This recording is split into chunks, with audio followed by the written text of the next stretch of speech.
What is going on, Vector Marketing March Madness Maniacs? It is I, your co-host, Mr. Jacob Kinnamore, here with our fellow co-host, Mr. Dan Cassetta, here to talk about last weekend's games and roast a few people and give congratulations to some others. How'd you like last weekend's games, Dan? Oh man, I enjoyed the games, of course, as pretty much everything went the way that I wanted it to go this last weekend. Duke looked really good against Arkansas, I thought. St. Peter's run came to an end. That was still a great run. I'm pretty sure Shaheen Holloway will be gone as the coach of St. Peter's by the time probably that this video is watched by people. Of course, the Nova Houston game, I knew Houston couldn't shoot, but geez, that was bad. And then how about like Kansas? It was actually the largest margin of victory for a team trailing at halftime in the history of the tournament. They won the second half 47-15. Wild. Yeah, I was saying earlier, the Cougars looked like the Houston Rockets back when they were playing your Warriors. That's right. I remember that. Good one. Yeah. So awesome. Well, we had some good performers. A solid Elite Eight. But before I even get into that, we had, it was a tough year to really get four in the bracket to pick the final four. And we had a list of some people that actually got two of the final four in. People like John Wasserman, Kathleen Wilds, John Woods, former champion Kathleen Woods, John Kane, Nate Johnson, Kevin Donahue, Larry Manley, Andrew Nickerson, Luck Adi, I'm not even going to try, Kevin Mormon, Adrian Ramirez, Jesse Long, and my illustrious self. But all of them actually got topped by you, Dan, who had three of your final four in. Yes, indeed. I had Duke. I had Kansas. I had Villanova. Yes, but you know what? I had Kentucky as well. I did not get North Carolina. I had Kentucky. Losers that got beat by St. Peter's. At least St. Peter's made a run and showed that they had some game. So it isn't so bad for Kentucky to have gone out in the first round. But I wavered between Kentucky and UCLA in that bracket, and I wound up taking Kentucky. I got to throw this hat down.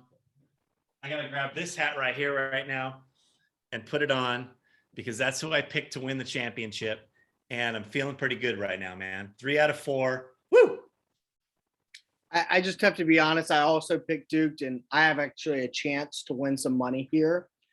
I would rather lose out on the $400 to $600 and get to rip you for never winning this pool another 30 years. But, so it's a bittersweet for me right now. Yes, indeed. All Who's right. our top 8 right now?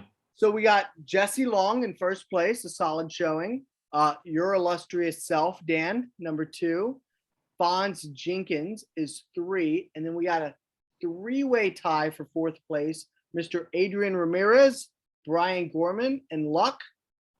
And then the bottom 2 is going to be Andrew Nickerson and Larry Manley. Bottom 2 of the top 8, good place to be. Yeah. Awesome. I can never remember if it's Brian Mormon or Kevin Mormon or something. I know it's one of those somebody related to Cindy Mormon in the Central Region office. Is it number 5? Number 5, tied for 4th right now. So nice job. How about the last page? Yeah, the bowels of the pool standings, Jake. Who do we have in the toilet? I mean, this was like an all-time worst showing from these losers. I mean, this pool of losers could compete with any pool of losers ever. But we're going to start with like 40 points. And wait. If you're going to start with 40, I got to jump in and just clown on one guy that has 42.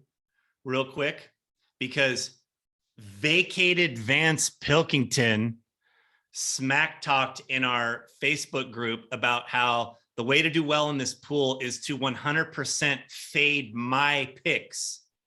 Yes, vacated Vance. I got Duke. He had Auburn winning it all. I got Nova. I got Kansas. You had Auburn winning the championship. They lost to Miami by like 20. So vacated Vance. Fade this, buddy.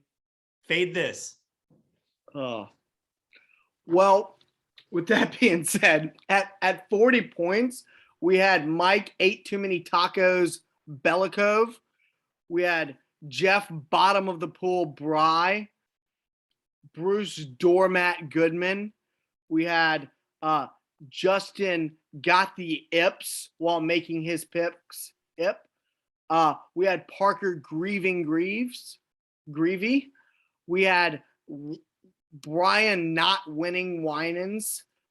Celia Hone with her silly picks. Mike Cassetta. Rimram, who is Remington Ramsey, which is he took a Remington to his picks. Logan barreling down to the bottom of the pool, Barwell. We have Hawk Fan, who is actually Adam Loser Lewandowski. We had, Aaron Shit Brown picks Nunes. And then the bottom three. And I mean, this is just 34 points. James should be crying right now. Crittenton. We had Chunks of Love, which is not ever what you're going to get in this pool when you only pick 33 points. Drew Cathy.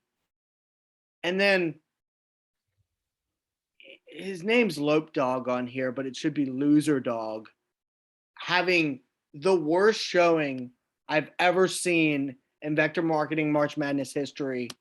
The GOAT of losers, Kyle Lopes. Yes. The GOAT of losers. Oh, that was good right there. That was good. And two former champions among the bowels of the pool standings there, Michael Cassetta and Bruce Goodman this year. Wow. Terrible. At least all right. Bruce knows his place, right? You want the scenarios, Jake? Let me give you the scenarios. Yeah, go ahead. All right. So there are 5 people who can still win the pool. There's 8 possible scenarios, right? And if UNC beats Villanova, Adrian Ramirez wins the pool. If Villanova beats UNC, Daniel Reeder becomes a 2-time champion. If Villanova beats Duke, Jesse Long hangs on over Daniel Reeder. And if Kansas beats North Carolina, Kevin Donahue wins the pool. All other scenarios, including UNC over Kansas, Kansas over Duke, Duke over Kansas, and Duke over Villanova, I will be your pool champion this year. Yes. So take that. A lot of people have a chance to win money, by the way, and all of those scenarios are posted on the Facebook page. So go there and you can see if you have a chance to win, be part of our Elite 8. All right, because there's a lot of you that have a chance to be part of the Elite 8. And there also could be some ties. Remember, the first tiebreaker is if you pick the champion and somebody else didn't, you automatically win the tiebreaker. But otherwise, we're going to need the score of the championship game if there's a possible tie to break that tie. And our payouts are 100 for 8th place, 200 for 7th place, 300 for 6th place, 400 for 5th place, 600 for 4th place, 800 for 3rd place. And then I think we have 1050 for 2nd place. And then it's either 1350 or 1400 for 1st place. We were looking to collect the last payment to figure that out. whatever it is, I'll accept it. Okay. So I don't care if it's 1350 or 1400. I'm good. I'm good either way with the money and the pool champion title. Jake, what do you think is going to happen? Oh, well, first off, I have a question for you. So, Mike Krzyzewski, this is going to be his last year, right? And he's been around for about as long as you've been running the pool. So, I'm glad you finally picked him to win, because maybe if you just picked him every year, you'd have a few championships under your belt. And I think that's what's going to happen, as much as it pains me to say it. Like money's great, but picking on you every year for never winning your own pool is priceless. So I'm hoping UNC upsets them, and then Kansas loses and Nova wins. But I don't think it's gonna happen. I think Duke is just better than everyone this year. So Yeah. I knew the Yeah. second that we had the same champion, I was screwed. I'm a little worried. I'm a little worried about Carolina and just the mystique and the power of the rivalry. It's the greatest rivalry in American college sports, maybe in all of American sports. The Duke Carolina basketball rivalry. It's got to be the top of the top. So there's a little bit of a mystique that comes along with Duke playing Carolina. A little bit of a pressure that comes along, especially when you're the favorite. So I'm a little concerned in that regard, but I do think Duke's the best team. I think Kansas is going to run over Villanova. So losing that Justin Moore, I think his name is, or whatever, I can't remember right now, but that one is painful for Villanova. They'll still show up, of course. They're going to play good defense. They held Houston to like 48 points or something. But I think Kansas is going to win that game. And you know what? The reason I haven't picked Duke, Jake, is I have been a lifelong Kansas Jayhawks fan ever since the days of Danny Manning. And I've picked Kansas so many times in this pool. And, they only have won once. And I don't pick Duke because I usually don't like Duke, but I'm a Krzyzewski fan. I like greatness. And I was just feeling it. And I was looking at their roster and thinking, they've got the best players. They've got the best coach. I think they're going to put it together. And that's why I went with Duke. But the good news is, if Duke and Kansas both win on Saturday, I automatically win the pool before the final game. So if that happens, then I'm happy either way, whether it's Blue Devils and Krzyzewski and the storybook ending, or whether it's Rock Chalk Jayhawk.